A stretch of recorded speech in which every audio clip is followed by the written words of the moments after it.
De você olhar para uma obra e falar, isso é do Cobra. Você nem viu a assinatura. É do Cobra.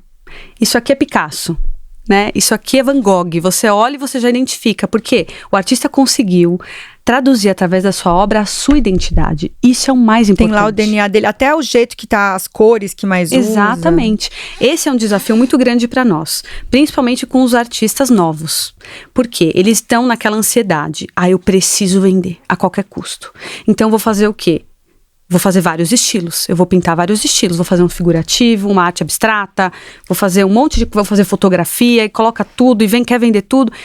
Para a pessoa que vai comprar, olha aquele artista e vê uma pessoa totalmente sem identidade. Quem faz tudo não faz nada direito. Então, o trabalho da Marisa é justamente orientar o artista a falar, primeiro de tudo, vamos definir a sua técnica e o seu estilo. Isso é muito importante. A questão das cores que você comentou, também pode surgir como parte da identidade do artista. Hoje eu tenho um artista na galeria que só pinta preto, branco e vermelho. Foi a identidade que ele criou. Obras figurativas. E aí a gente sempre aconselha o artista para seguir nesse caminho. Mas aí o que acontece? A ansiedade, né? E eu entendo também que tem muito artista que a gente trabalha que ele precisa vender. Então essa ansiedade de eu preciso a qualquer custo, acaba atirando para todos os lados. A curto prazo ele pode até vender, porque às vezes pega uma encomenda, né? Eu quero uma coisa diferente do que você já faz. Não, vou fazer porque eu preciso. Só que isso a longo prazo joga muito contra o artista. E é isso que a gente tenta explicar e orientar, né? Que o artista precisa ter o principal de tudo, paciência. Porque para a gente construir um trabalho sólido, leva tempo. O artista precisa descobrir qual que é a identidade dele, né? Qual que é a técnica que ele mais... Não, até porque, gente, grandes artistas do passado só ficaram conhecidos depois que morreram. A maioria. Né? Fizeram dinheiro A maioria. Mas é verdade isso. E assim, eu lembro que eu estudei cinema e TV, eu lembro que à época meu diretor falava assim, gente, hoje em dia as pessoas fazem música numa facilidade, numa rapidez, e a gente escuta tudo aqui no celular, etc. Antigamente, imagina quanto demorava uma obra. Eu adoro piano, faço aula de piano. Quanto tempo você demorava pra fazer uma música no piano, de fato, uma música de verdade para escutar. Até acho que hoje em dia não temos grandes artistas, né, como antigamente, principalmente na música, porque as pessoas querem tudo para ontem. Essa nossa fase, né, do imediatismo. É muito boa para muita coisa, mas também é muito ruim. A gente que é ansiosa, gosta de tudo na hora, tá tudo pronto aí. Mas pra arte, eu acho que a arte precisa de um tempo de maturação, né? Sem dúvida, isso é muito importante. E esse mundo caótico que a gente vive hoje nos força a ser imediatistas, né? A gente quer o resultado para ontem. E esse é o nosso principal problema na Uptime. Hoje nós fazemos um trabalho de desenvolvimento de carreira de mínimo de 1 ano com artista, mínimo de 1 ano. Que é nada, né, gente? Que é nada. Se a gente avaliar nada. Tem artista que com 4 meses sai bravo, porque não vendeu. Entendeu? Acontece... Graças a Deus acontece pouco, mas já aconteceu. Em 4 meses de trabalho, o artista veio cobrar. Mas como assim? Já tô há 4 meses, né, com a galeria e não fiz uma venda. Mas calma, eu tô... Até ontem, ninguém te conhecia, eu tô te inserindo no mercado, né? Então, a gente cria uma reputação, um nome, não em 4 meses, gente. Exato. Não em 4 meses. Exato. Então, o mercado, qualquer área, tá muito saturado. Tá tudo muito saturado. O digital, ele é maravilhoso, a tecnologia ela é maravilhosa, só que ela trouxe muita concorrência. Então hoje você quer uma obra de arte, você faz assim, aparece artista, muito artista. Sim, então para você ter o seu diferencial, leva tempo, né? Para você descobrir a sua identidade, às vezes o artista começa um trabalho com a gente, vai para um lado, ele vê que não é aquilo. Então a gente volta, vamos para outro lado. Então assim, o principal para qualquer artista é paciência. A gente não pode ser imediatista. Assim, se não fizer pelo menos assim 1 ano para a gente começar a construir um trabalho de maturação legal, não vai ter resultado e não vai ter resultado mesmo. Mas para aqueles que persistem, né?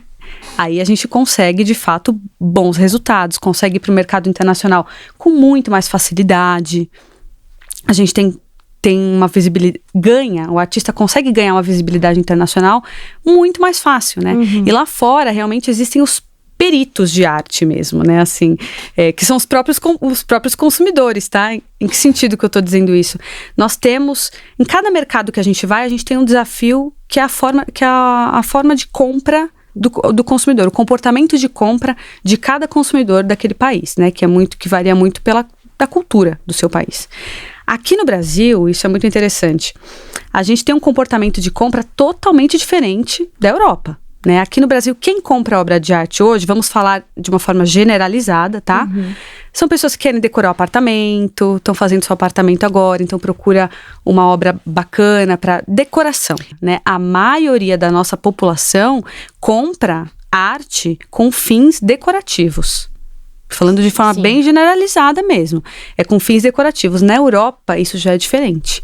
Uma pessoa que vai comprar uma arte, ela não vai comprar com fins decorativos. Até se a gente prestar atenção em filmes europeus, tem parede que não tá combinando nada, com o tapete, com nada. É parede cheia de quadro. Mas é pelo conceito daquela obra de arte que a pessoa compra. Ela se apaixonou pelaquela técnica, pelo que aquela obra representa, né? Pela emoção que aquela obra passa, porque esse é o principal valor de uma obra de arte, né? Ela está atrelado muito à emoção que ela causa no espectador. Então, o europeu, ele vê isso com muita mais facilidade. Ele vai procurar uma arte, vai comprar uma arte porque ele se apaixonou por aquilo. Não porque se vai decorar, se vai combinar com a casa dele, ele não quer saber, de fato. Ele tem um valor agregado, importa mais, né? Então, e para o artista, é muito gratificante quando alguém compra a sua obra pelo, de fato, o valor que aquilo representa. Quer passar e não só pela beleza, não só pela beleza da obra, né? Sim. Mas pelo que de fato a pessoa conseguiu entender o que de fato aquilo representa e significa. Então é por isso que o artista brasileiro busca tanto o mercado internacional. Lá a gente tem o artista se sente muito mais valorizado porque a pessoa que está comprando realmente conseguiu entender o valor, o conceito da obra. Aqui no Brasil é mais, como eu disse, né, com fins de decoração. Claro que a gente quer mudar isso, né? Claro que existem as suas exceções, é claro que sempre existem. Mas ainda não é. Mas tem o fator cultural que... Vou dar um exemplo. Palatini, que já era famoso há muito tempo, ele faleceu em 2020 e eu li à época, porque eu conheço várias pessoas que têm obras dele em casa e dele também. É super... Você olha lá, você já identifica que ele tem, né? Principalmente a sua identidade bem formada. Muito. Né? E simplesmente eu lembro que quando ele faleceu, fez um boom de valores também, tipo, subiu vários valores a mais, várias cifras a mais, que é curioso, né, que você vê como as pessoas valorizam depois que a pessoa... Exato, é horrível isso, né? Uma pausa pra água, gente. Uma pausa pra hidratação. Hidratação aqui. Mas é muito curioso isso, né? Por que na parte, será, as pessoas dão uma valorizada, será que porque vão ter essa obra do artista pra sempre, né? Que tem uma... Menina, essa resposta eu gostaria de ter ela pra te dar, assim, eu não sei por que isso acontece. A maioria dos artistas, de fato, a obra valoriza muito mais depois do que ele morre, né?